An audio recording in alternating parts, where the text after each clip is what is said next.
Baik, bismillahirrahmanirrahim. Assalamualaikum warahmatullahi wabarakatuh. Di sini kami akan mempresentasikan hasil dari sistem informasi yang kami rancang, yaitu DoDi atau dompet digital. Selanjutnya ada anggota kelompok kami. Yang pertama ada Muhammad Amar Fauzan, selanjutnya ada Siti Mariam, ada Randi Zulfikri, dan saya sendiri Anissa Oktaviani. Sebelumnya, apa sih DoDi itu? DoDi atau dompet digital adalah dompet digital Indonesia yang didesain untuk menjadikan setiap transaksi non-tunai dan non-kartu secara digital, baik online maupun offline, dapat berjalan dengan cepat, praktis, dan tetap terjamin keamanannya.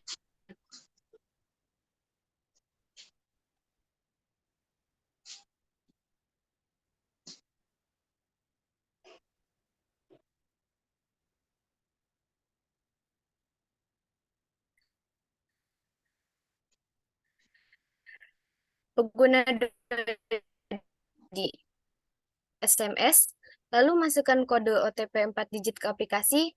Selanjutnya, masukkan data lengkap yang diminta oleh aplikasi dan pilih daftar. Setelah itu, masukkan 6 digit PIN untuk keamanan akun dan klik lanjut. Selanjutnya, proses registrasi akun berhasil.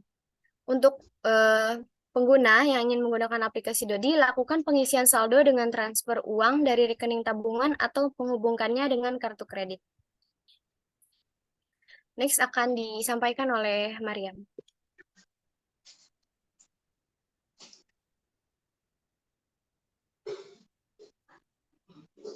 Oke, di sini saya akan menjelaskan tentang Businessnet.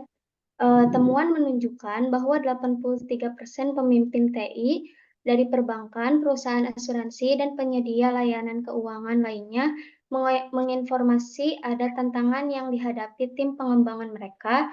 Tim harus melakukan banyak hal dalam waktu yang terlalu singkat. Pentingnya aspek tersebut telah menjadi sorotan DoDi sebagai perusahaan teknologi yang berkomitmen untuk terus memberikan inovasi bermakna untuk memajukan Indonesia. Next.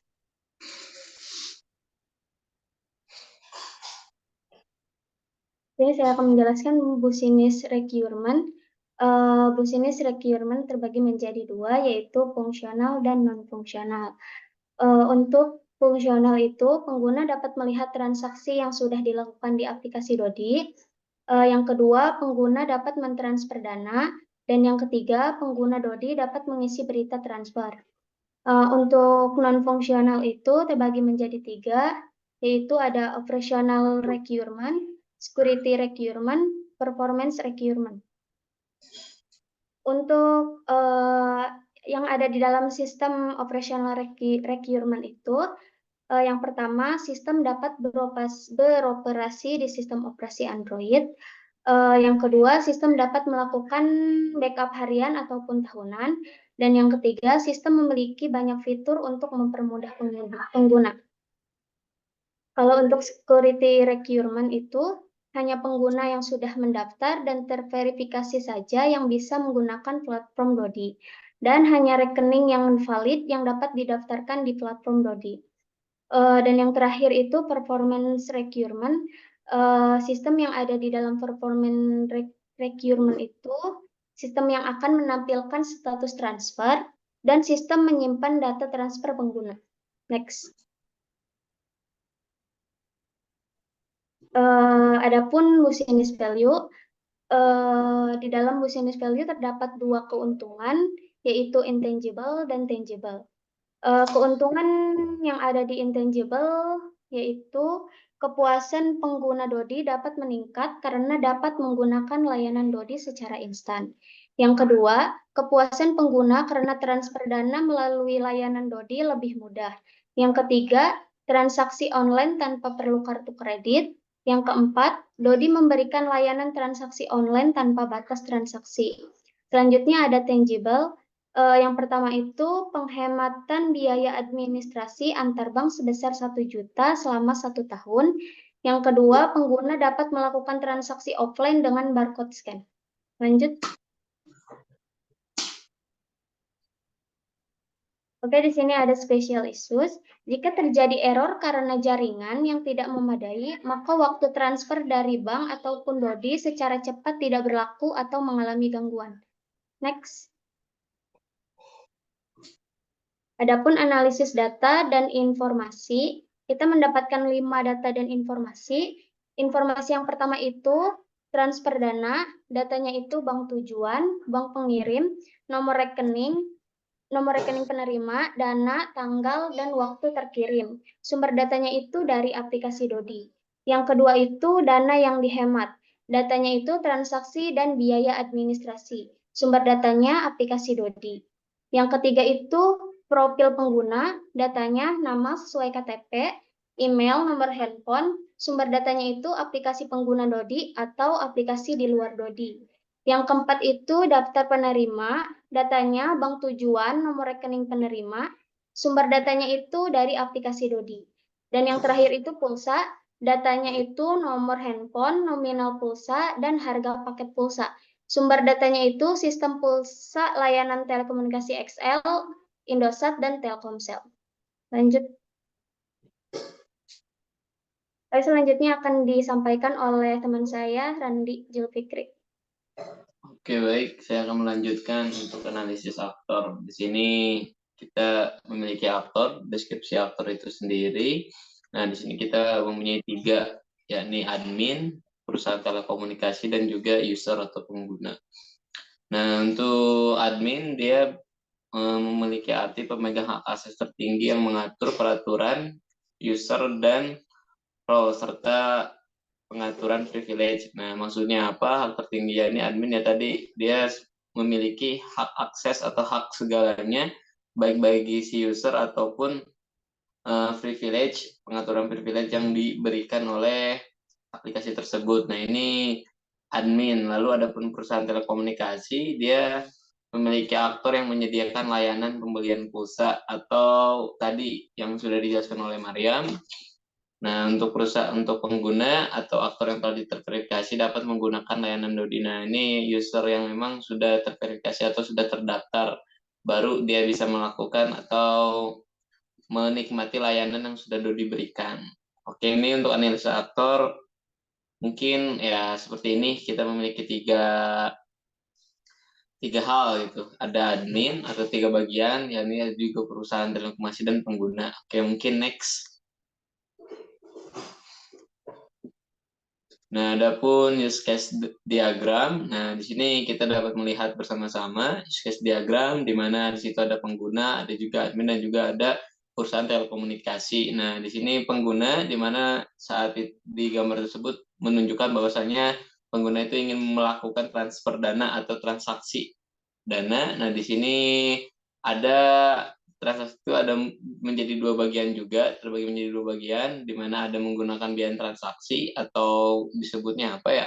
Kalau saya untuk disebutnya pajak. Nah, ada juga biaya pajak, ada pula yang gratis. Nah, ada pula di sini pengguna mencoba untuk membeli pulsa, lalu terverifikasi oleh admin cek, setelah admin cek lalu memberikan izin, lalu terkirimlah ke aktor atau sistem perusahaan telekomunikasi yang memverifikasi pembelian pulsa lalu menambahkan pulsa. Nah, di sini sesuai dengan seberapa banyak kita beli atau memang seberapa banyak yang kita ajukan ke admin. Biasanya nanti admin langsung memverifikasi, tidak membutuhkan waktu lama, pulsa langsung masuk ke handphone kita atau memang nomor telepon yang memang kita daftarkan atau yang memang ingin kita belikan pulsa. Oke, itu untuk use case diagram yang kita gunakan untuk Dodi. Oke, next. Nah, adapun user stories, di sini user stories ada ID, ada S-type, ada juga I want, so that I can. Nah, ID-nya 1.1.1 di sini mana pengguna dia want itu ingin transfer dana, lalu so that I can, nah lalu terjadilah pengiriman dana ke bank lain tanpa biaya atau tadi yang sudah saya jelaskan gratis ya, ini model gratisnya. Lalu ada 1.2 di sini di mana pengguna dia ingin membeli pulsa lalu memiliki tambahan pulsa di handphone. Nah, ini kata saya tidak terpaku di handphone kita sendiri gitu. Kita bisa juga membeli pulsa untuk orang lain, seperti misalkan ibu atau keluarga kita atau ya orang siapa gitu ya. Lalu ada admin. Nah, di sini admin dia akan one-nya dia bertugas atau memang dia harus memverifikasi pengguna tadi. Ketika pengguna mengajukan pembelian pulsa, lalu admin mengecek, biasanya tidak lama karena kan sudah sistematis gitu. Lalu dia melihat daftar pengguna benar tidak gitu pengguna ini. Nah, lalu ada perusahaan telekomunikasi yang mana verifikasi pembelian pulsa. Jadi dia setelah dari admin, dia akan memverifikasi, sudah diverifikasi oleh admin, dia langsung akan verifikasi pembelian, maksudnya apa? Memasukkan sesuai permintaan admin. Nah, dia akan terjadi menyediakan layanan pembelian pulsa. Nah, tadi yang sudah saya jelaskan. Mungkin itu user stories yang akan terjadi ketika seseorang pengguna mentransfer dana dan membeli pulsa gitu untuk di aplikasi Dodi itu sendiri. Oke, next. Nah, activity diagram mungkin ini akan dijelaskan oleh teman saya. Silahkan. Baik, di sini saya akan menjelaskan alur dari activity diagram membeli pulsa telekomunikasi melalui aplikasi Dodi. Dan di sini ada pengguna, sistem Dodi, dan sistem perusahaan telekomunikasi. Namun sebelumnya kami minta maaf karena gambar yang tertera kurang jelas. Oke, lanjut. Jadi pertama-tama pengguna memilih menu membeli pulsa, lalu sistem Dodi akan menampilkan nomor handphone, nomor pulsa, dan harga. Selanjutnya, sistem Dodi akan mengajukan pengguna untuk mengisi nomor handphone dan memilih nominal pulsa yang pengguna inginkan. Dan setelah itu, sistem Dodi akan menampilkan biaya nomor handphone, menampilkan biaya, nomor handphone, dan jenis pulsa, lalu juga menampilkan pilihan pembayaran. Dan setelah itu, sistem Dodi akan memberikan atau mengajukan pertanyaan apakah saldo pengguna cukup. Dan jika tidak, maka sistem Dodi akan mengajukan kembali pengguna untuk melakukan pembayaran atau mengisi ulang saldo terlebih dahulu sebelum membayar pulsa tersebut. Namun, jika saldo Dodi cukup, maka sistem Dodi akan mengirimkan permintaan pembelian pulsa tersebut ke perusahaan telekomunikasi. Setelah itu, perusahaan telekomunikasi tersebut akan memverifikasi pembelian pulsa dan mengajukan pertanyaan kembali apakah status sesuai. Status di sini adalah apakah saldo Dodi atau apakah data yang diisi sudah sesuai. Jika statusnya belum sesuai, maka sistem telekomunikasi akan mengirimkan status pembelian pulsa gagal ke sistem Dodi pengguna. Namun jika status sudah sesuai, maka sistem telekomunikasi akan menambahkan pulsa dan mengirimkan status pembelian pulsa berhasil ke rekening atau ke aplikasi pengguna. Next. Selanjutnya akan dibacakan kembali oleh teman saya, Randi. Oke, baik. Saya akan melanjutkan. Nah, tadi sudah dijelaskan untuk diagram yang sudah dijelaskan oleh Muhammad Amar, lalu saya akan melanjutkan untuk matriks kewenangan data dan informasi, di mana terdiri dari aktor, informasi, data, lalu ada sifat data, dan juga ada kewenangan, yang dimana di dalam kewenangan itu ada empat bagian. Ada create, yang artinya harus dibuat, ada read, yang artinya dibaca saja cukup, ada juga update itu diperbarui, ada juga delete itu dihapus ya. Baik, di sini untuk aktornya admin informasinya dia sebagai transfer dana, di mana datanya dia membutuhkan bank tujuan, bank pengirim, ada nomor rekening penerima, dana, tanggal, dan waktu terkirim. Sifat datanya dia all atau untuk semua gitu ya. Nah, di kewenangannya untuk di create, read, update, delete dia mempunyai centang atau memang harus gitu, semuanya ada gitu. Itu untuk admin, sifatnya admin ya. Lalu di sini aktornya pengguna. Nah, pengguna satu misalkan di sini dia ingin melakukan transfer dana, di mana datanya dia harus ada bank tujuan, bank pengirim, nomor rekening penerima, ada dana juga, tanggal, dan juga waktu terkirim. Sifat datanya dia satu ya. Untuk create-nya dia checklist atau memang ada, sebab itu harus memang dibuat. Ada read juga, memang harus terbaca juga. Dan update-annya dia untuk terbaru tidak harus, karena kan kalau kalian ingin dibarui, otomatis secara tidak langsung dia melakukan transaksi baru gitu. Delete juga tidak harus dihapus. Nah, lalu next ada pengguna kedua. Di sini dia memberi informasi ingin memberi pulsa, di mana datanya ada nomor handphone, ada nominal, ada pulsa tadi yang ingin dia beli atau memang ingin dia bayar, lalu ada harga paket pulsa. Sifat datanya di sini one atau satu. Untuk kewenangan create dan read-nya dia harus ada, karena kan itu membuat sebuah transaksi baru gitu. Read juga untuk update-nya tidak, hampir sama seperti pengguna satu ketika ingin melakukan transfer dana. Lalu di sini ada perusahaan telekomunikasi, informasinya dia pulsa, di mana datanya harus ada nomor handphone, nominal, pulsa, juga harga paket pulsa. Nah, di sini tadi pulsa tuh kadang ada yang memang kita hanya jumlah pulsanya, ada juga yang memang langsung harga paket pulsa, biasanya langsung dia dengan internetnya gitu ya, yang sering kita lakukan lah, karena sudah tidak asing dan sudah tidak aneh gitu untuk hal-hal seperti ini. Lalu ada sifat data, nah sifat datanya partial, ini berbeda dari yang atas. Partial itu artinya sebagian, di mana dia nggak harus membuat, tapi dia harus membaca tadi dari laporan dari admin atau memang laporan dari si penggunanya ketika ingin membeli atau membeli paket atau ingin membeli pulsa. Untuk update-nya seperti biasa, update delete-nya tidak ada. Lalu terakhir ada lembaga keuangan, yang informasinya dia sebagai bank atau sebagai wadah keseluruhan, di mana ada bank tujuan, bank pengirim, nomor rekening, penerima, dana, tanggal, dan waktu terkirim, di mana sifat datanya dia partial atau sebagian, create-nya tidak harus ada juga, pembuatannya tidak harus ada, tapi dia harus terread, itu harus terbaca. Untuk update tidak harus ada juga, untuk delete juga tidak ada. Nah, mungkin itu untuk kewenangan atau matriks kewenangan data dan informasi yang bisa Dodi sampaikan. Nah, mungkin next. Nah, mungkin untuk link prototype-nya akan dilanjutkan kembali oleh Muhammad Amar ya. Saya persilakan. Baik.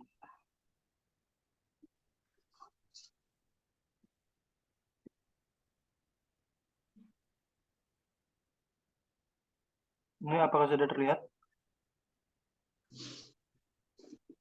Baik, di sini saya akan menjelaskan atau mempraktekkan prototipe kami dari aplikasi Dodi ini. Nah, ketika kalian sudah mendownload aplikasi Dodi, hal yang pertama akan kalian temukan di sini adalah halaman login dan sign up. Login adalah ketika kalian sudah memiliki akun, dan sign up ketika kalian belum memiliki akun. Baik, di sini saya akan mulai memasuki halaman lainnya dengan mengklik login. Baik, di laman login ini kalian bisa mengisi username atau password, username dan password, dan di sini juga ada langsung login dengan Google atau Facebook. Saya akan lanjutkan kembali. Nah, ketika kalian sudah berhasil login, halaman pertama ini adalah halaman home dari Dodi. Di halaman home ini kalian bisa melihat saldo kalian atau saldo pengguna kalian. Dan fitur-fiturnya di sini ada pindai ketika kalian ingin membayar suatu barang ketika offline atau dengan fitur QR code. Nah, ini pindai bisa digunakan. Lalu ada isi saldo ketika kalian ingin mengisi ulang saldo Dodi kalian. Dan ini adalah fitur kirim. Fitur kirim adalah ketika kalian ingin melakukan sebuah transaksi. Nah, di sini saya akan mencontohkan transaksi melalui aplikasi Dodi. Ketika kita memencet fitur transaksi, kalian akan memasuki page kirim uang. Nah, di sini ini ada scan kode QR, itu yang seperti saya bilang tadi, yaitu ketika kalian ingin berbelanja offline dengan cara scan kode QR atau barcode. Dan setelah itu ada fitur kirim ke teman dan kirim ke bank. Nah, perbedaannya adalah kalau misalnya kita kirim ke bank, memilih kirim ke bank itu, kita harus mengisi ID atau mengisi nomor rekening. Tetapi ketika kita klik kirim ke teman di sini, kalian hanya perlu mengisi nomor atau mencari kontak teman kalian dan langsung mengkliknya, dan kalian akan memasuki laman isi saldo. Jadi kalian tinggal mengisi berapa saldo yang ingin kalian kirim ke teman kalian, dan silakan klik tombol next. Nah, setelah berhasil, sistem Dodi akan mengirimkan status transfer berhasil ke aplikasi Dodi kalian atau ke akun kalian. Oke, selanjutnya, nah di sini sistem Dodi juga akan mengirimkan atau memperlihatkan sisa saldo kalian atau sisa terakhir saldo kalian setelah kalian mentransfer atau melakukan pengiriman ke teman kalian. Oke, mungkin hanya itu saja. Saya kembalikan ke moderator. Baik, sekian dari kelompok kami. Kurang lebihnya mohon maaf. Wassalamualaikum warahmatullahi wabarakatuh.